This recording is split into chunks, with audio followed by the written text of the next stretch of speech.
Ô trời mấy ơi lo ra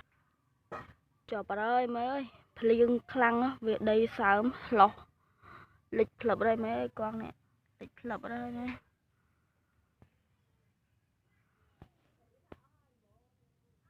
trời ơi mấy ơi trời trời tạ còn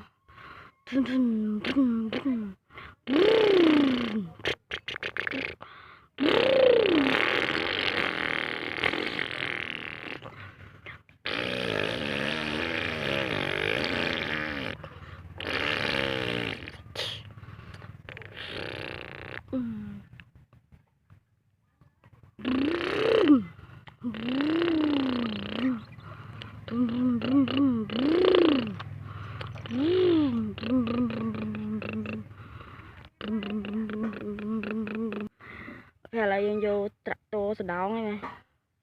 tôi lại cho vạn thân mày tôi lại cho vạn mình cái lại cặp đây ta nè mà em mày trời ơi lấy ta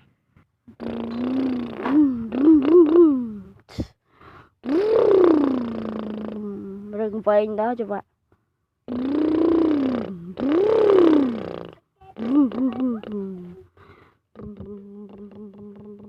chỗ màn tích số là mình rút on bên tên mà chạy đi lá này chạy đi mà răng mồm mồm chim đi lọp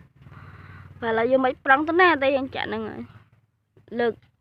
cái là hay tính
Oke, bakalah mah.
ទឹកណៃស្អាតដែរ